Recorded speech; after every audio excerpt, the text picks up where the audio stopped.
저는 늘 윤동주가 나오면 동주 오빠라 그래요. 엄청 잘생겼어. 저 잘생긴 사람 되게 싫어하거든요. 꼴보기 싫어. 나보다 잘생긴 것들은 다 내 적이야. 하지만 동주 오빠는 괜찮아. 이렇게. 윤동주라는 이름이 나오면 반드시 이렇게 세트로 생각하세요. 일제강점기. 일본에서 유학했거든요. 지식인이에요. 그리고 그 다니던 학교가 지금의 연세대학교야. 지금으로 따지면 연세대 출신이야. 쩔죠? 끊임없이 자기 반성해요. 나라를 빼앗기는 동안 도대체 나는 못하고 있었나. 그리고 아무것도 한 게 없어 라고 해서 자꾸자꾸 부끄러워해요. 하지만 거기에서 끝나는 게 아니라 극복할 의지가 반드시 나올 거예요. 희생 의지도 엄청 많이가 나옵니다. 극복 의지와 희생적인 의지, 희생적 태도가 나타나 있습니다. 그런 거 확인하시면 되겠어요. 밑에 핵심 정리 먼저 보고 올게요. 자유시면서 서정시예요. 회상적이다라는 말은 무슨 말이야? 옛날 생각한다는 얘기죠. 성찰적이다라는 말은 자기 자신의 삶을 반성, 자신의 삶을 되돌아봅니다. 이런 뜻이고요. 의지적이다, 사색적이다, 깊이 생각합니다. 별을 보고서 떠오르는 거죠. 아름다운 이상에 대한 그리움과 아름다운 이상은 별로 나타나는데 일제강점기 이전에 평화로웠던 과거의 삶을 이야기할 거예요. 거기에 대한 그리움, 자기 성찰, 그리움, 그리고 자기 성찰로 가기 전에 현실 인식을 하고 그 속에서 부끄러움을 느낄 거예요. 운율이 변화합니다. 옆에다가 이렇게 쓸게요. 느릿느릿 썼다가 갑자기 빨라지다가 다시 느려질 거예요. 계절의 변화로 나타난 여기 봐. 과거 그리움, 현재 반성, 미래 희망으로 이어지는 시상 전개 과정. 과거, 현재, 미래 시간 순으로 흘러가고 있죠. 그래서 그런 말을 뭐라고 하냐? 시간적으로 흘러갑니다. 순행적 구성. 하지만 중학교 학년이 올라가고 고등학교 진학하면 할수록 추보식 구성이다. 이런 말들을 더 많이 쓸 거예요. 전부 다 무슨 뜻이다? 시간 순서대로. 시간 순서대로 시가 흘러갑니다. 그렇게 할 거예요. 하늘과 바람과 별과 시. 45년도에 돌아가셨는데 시집이 나온 건 48년이에요. 죽고 난 다음에 시집이 나왔어. 이렇게. 위로 올라갈게요. 계절이 지나가는 하늘에는 가을로 가득 차 있습니다. 시간적 배경. 가을이에요. 가을 하면은 보통 어떤 이미지 가지고 있어요? 풍요롭고 평화로운 이미지도 있지만 쓸쓸한 이미지도 있지. 봄이나 가을 타? 봄 되면 왠지 막 가슴이 싱숭생숭하고 가을 되면 왠지 막 우울해지고 그래? 저는 좀 계절 타는 것 같아요. 봄 되면은 배고프고 가을 되면 허기지고 그래. 그렇다고. 나는 아무 걱정도 없이. 나는요, 시에서의 나는 누구라고 하지? 시적 화자라고 하죠. 시적 화자인 나는 아무 걱정도 없이 가을 속의 별들을 다 헤일 듯합니다. 가을에 나는 별을 헤아려 보고 있죠. 가슴 속에 하나둘 새겨지는 별을 이제 다 못 해는 이유는 하나 둘 셋 넷 저거를 다 못 세고 있어. 왜 그럴까?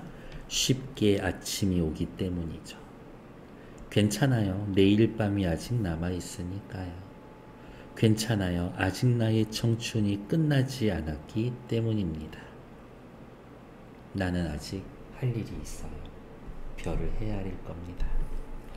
별 하나의 추억과 별을 보면서 추억을 떠올리는 거지.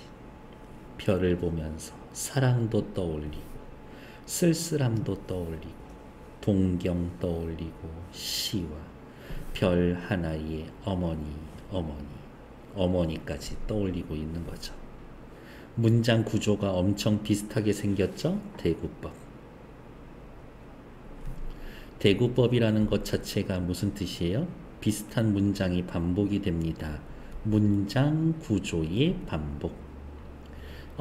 기억나? 시에서 반복이면 반드시 뭐 생긴다고 했더라? 운율이 생긴다고 했죠.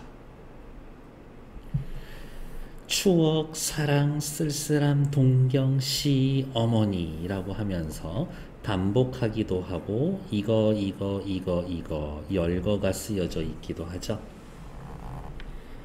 바로 이거예요. 여기까지는 시의 흐름이 천천히 흘러가는데 여기에 봤더니 어떻게 방금 이제 우리가 읽어야 할 요 부분은 어떻게 아주 빨리 읽어야 합니다.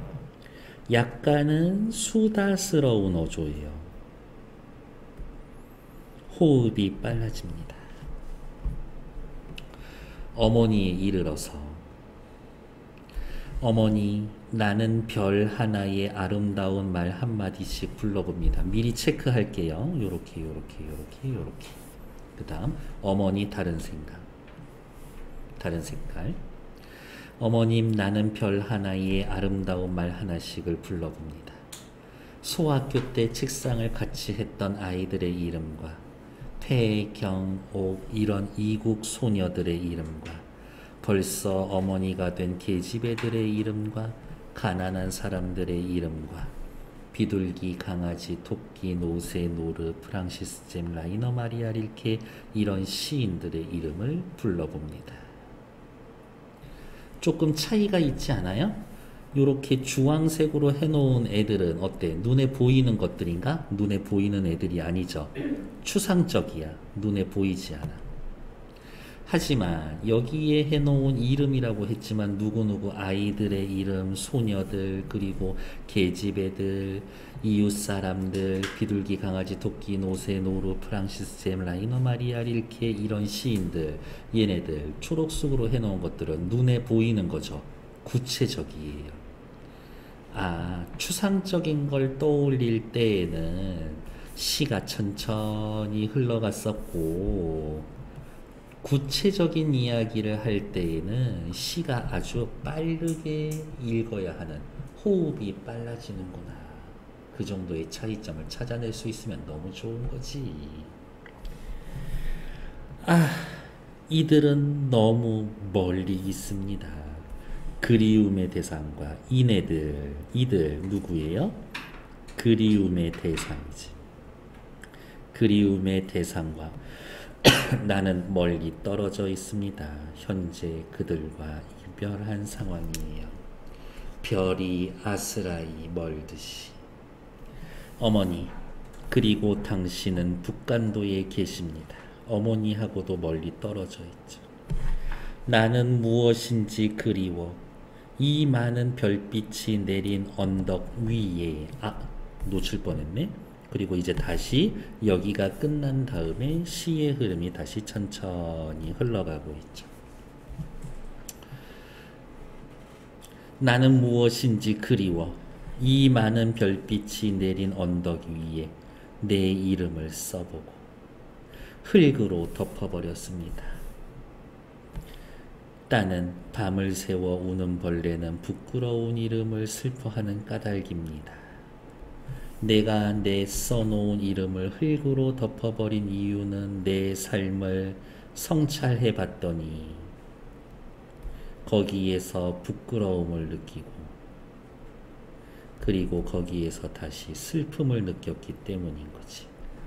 나는 정말 내 이름을 잘 지키며 살고 있나? 내 이름대로 살고 있나? 아닌 것 같은데. 엄마 등골 빼가면서 일본에서 이렇게 유학하고 있으면 뭐해? 나는 나라를 빼앗길 때 동안 한 일이 하나도 없는데 그래서 부끄러운 거지. 따는 밤을 새워 우는 벌레는 부끄러운 이름을 슬퍼하는 까닭이기 때문입니다. 벌레도 부끄러움을 느끼고 슬퍼하고 있죠? 사실은 부끄럽고 슬픔을 느끼는 건 누군데? 나인데. 내 대신 벌레가 부끄럽고 슬퍼해주지?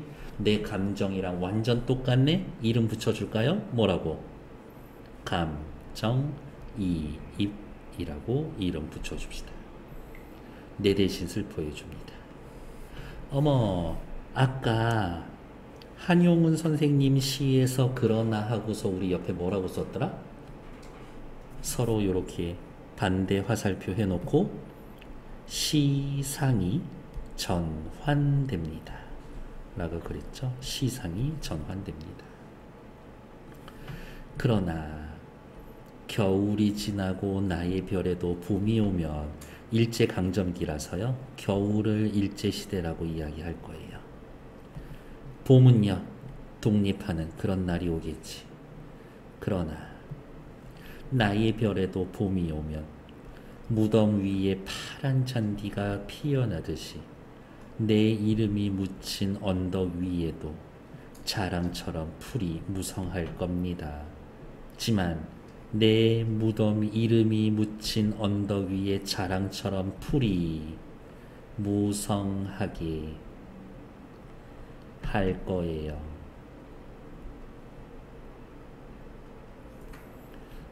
현실을 이겨내고 부끄러움을 이겨내고 현실과 부끄러움을 극복하고 현실을 이겨낼 거예요 라고 하는 이러한 게 뭐뭐 할 거예요 라고 대놓고 나타나 있진 않지만 의지적인 태도입니다. 이렇게 이야기할 수 있는 거지. 너무 시인이라는 건 멋있지 않아? 뭐뭐 할 거예요 라는 거를 자랑처럼 풀이 무성할 겁니다. 이렇게 얘기해 주고 있습니다. 옆에 나와 있는 이해와 감상 천천히 한번 지금 읽어봐 주세요. 이 시에 대한 설명으로 적절하지 않은 것, 틀린 것 찾기죠. 계절의 특징, 가을 있잖아요. 현실 상황의 변화를 표현해 주고 있습니다. 괜찮지? 시상의 극적 전환, 뭐 있었지? 그러나 있었죠. 주제를 효과적으로 전달해 줍니다. 낭송할 경우 내면을 나지막하고 차분하게 고백하는 어조가 어울려요. 화자의 내면과 갈등에 있는 현실 비판이 있었나? 일제강점기라는 걸 우리가 알고 있어서 그렇지 그거를 비판하고 대놓고 얘기하는 부분은 없지. 그러니까 틀리죠. 4번. 화자의 정서가 시간의 변화에 대응하는 방식으로 나타나 시상전개의 축을 나타냅니다. 시간의 변화 뭐 있었지? 과거, 현재, 미래 나타나 있었죠. 25번 여기에 나타나 있는 별에 대한 거는 반짝반짝 아름답고 예쁘고 그거 바라보면 그리운 시절 떠오르고 별 하나에 맺혀지는 생각들 다 있으면 너무 행복하고 아름다운 세상 아닌가? 정답은 2번. 시적 화자가 지향하는, 지향하다 무슨 뜻이에요? 원하다 이런 뜻이죠. 26번 각 요소와 관련지어 내용으로 적절하지 않은 것은 자 이제 우리 할 때가 됐어. 문학 작품이 있으면요 그 작품 안에 화자가 청자에게 이야기하는 것도 있지만 이 문학 작품을 해석할 때 시인과 연결 지을 수도 있고 문학 작품을 독자와 연결시킬 수도 있고 문학 작품을 현실과 연결시킬 수도 있고 문학 작품을 그 속에 나오는 내용만 가지고 볼 수도 있고 그렇죠? 그래서 얘네들한테 각각 전부 다 이름을 붙여줄 거예요. 어떤 이름을 붙여줄 거냐? 일단 첫 번째 저는 문학 작품 안에 있는 내용만 가지고 이야기할 겁니다. 이거는 구조론. 저는 문학 작품 해석할 때 문학 작품만 있으면 됩니다. 절대론 이라고 이야기할 거예요. 반면에 문학 작품과 시인을 연관지어서 생각할 거예요. 시인이 그 작품을 썼으니까요. 표현론. 문학작품을 읽고 독자에게 감동을 주고 깨달음을 주고 모르는 걸 알게 해주더라고요. 문학작품이 쓸모가 있었죠. 쓸모가 있었어요. 효용론. 문학작품에는 그 시대의 현실이 들어가 있습니다. 반영론. 시인 이야기를 하냐, 독자 이야기를 하냐, 시대의 현실 이야기를 하냐, 문학 작품 안에 있는 것만 이야기하냐, 이렇게 이름을 바꿔줄 수가 있고, 그래서 가만히 살펴봤더니 보라색은 어때요? 작품 바깥의 것과 연결 짓고 있지. 그래서 문학 작품에 대한 외재적 접근 방식. 파란색은요, 문학 작품 안에만 있죠. 내재적 접근 방식. 이러한 용어를 쓸 거예요. 이게 머나먼 옛날 7차 교육과정에서부터 나왔었던 말인데 한 20년 됐을 텐데 그때부터 계속 나오던 얘기야. 그러니까 이 개념은 중요하다. 밑으로 내려갈게요. A. 현실이죠. 화자가 처해 있는 일제강점기, 고단한 현실을 시련과 고통을 이해하는 겨울이라는 말로 형상화되어 있습니다. 일제강점기라는 현실을 겨울로 표현했습니다. 잘했어. 2번 B. 시인은 북간도에 있는 가족과 떨어져 외로운 상황에 있는 청춘, 어린 시절 추억과는 대비되는 삶을 살고 있습니다. 좋네. 시, 화자. 이 시의 화자는 가장 자신을 잘 이해할 수 있는 대상으로 어린 시절의 친구를 설정하여 내면을 고백하고 있다? 아닐걸요? 어린 시절의 친구라기보다는 누구? 어머니지. 어머니를 여러 번 부르고 어머니 떠올리고 나서부터 말투가 갑자기 막 변하잖아. 그러니까 어머니지. 3번 틀리죠. 이 시의 형식상 청자는 어머니, 고향에 대한 그리움을 불러일으키고 화자의 간절한 심정을 받아주는 역할을 해줍니다. 엄마 제 얘기 다 들어줄 것 같아요. 그렇지. 이 독자는 어려움 속에서도 희망을 잃지 않는 화자를 통해 자신의 삶을 돌아보며 그래 나도 동주 오빠처럼 희망을 잃지 않아야 되겠어. 의지를 다질 수 있다. 완전 괜찮지. 틀린 건 3번. 다음 페이지. 기억에서부터 미음으로 적절하지 않은 것. 저는 앞으로 돌아갈게요. 기억. 아직 나의 청춘이 다하지 않은 까닭입니다. 나는 넘어가면 안 되지. 1번. 살아가야 할 날들에 대해 희망을 품고 있습니다. 괜찮네요. 그럼 우리 또 옆에다가 쓸까? 기억 옆에다가 미래에 대해 희망적입니다. 미래에 대한 희망이 있음. 다음 니은. 어머님, 나는 별 하나에 아름다운 말 한마디씩 불러봅니다. 화자가 소중하게 여겨 간직하고 있는 것이 무엇인지 이야기해 줍니다. 그러면 여기에서부터 여기까지는 뭐라고 하면 될까? 화자에게 소중한 것.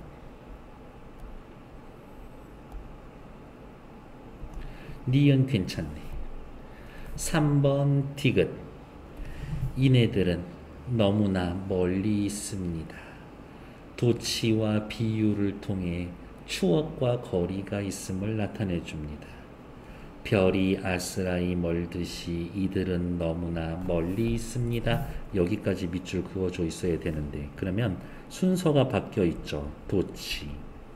별이 아스라이 멀듯이 뭐뭐 하는 듯이 직유법. 직유법은 당연히 비유법이라고 하면 되죠. 그러니까 디귿 괜찮아. 리을. 내 이름을 써버리고 흙으로 덮어버렸습니다. 자신의 삶의 성찰을 통해 부끄러움과 슬픔, 자책감을 느꼈을 겁니다. 나쁘지 않죠. 그러면 슬픔 옆에다가 자책감. 이렇게 하나 더 써줍시다. 미음. 내 이름이 묻힌 언덕 위에도 자랑처럼 풀이 무성할 겁니다. 무성하게 할 거예요. 현실을 이겨낼 거예요. 내 개인적인 부끄러움 이겨낼 거예요. 5번. 스스로의 희생으로 인해 다가올 조국의 미래를 자랑스러워한다? 아니, 부끄럽지 않을 나를 자랑스러워하는 거지. 그래서 틀린 건 5번. 나 때문에 독립이 될 거예요. 꼭 그렇게 이야기한 건 아니니까. 어쨌든 5번. 다음 28번. A는 뭐였었지? 부끄러워하는 벌레였었던 것 같은데, 따는 밤을 새워 우는 벌레. 어떤 역할을 하고 있습니까? 작가가 처해 있던 상황과 그 의미를 서술하세요. 내 대신 울어주죠. 그러니까 시적 역할은 감정이입이라고 일단 체크해 두고, 작가가 처해 있던 상황에서 처해 있던 상황, 시대 얘기를 할 수밖에 없겠네. 어느 시대에? 일제강점기. 부끄러움을 느끼는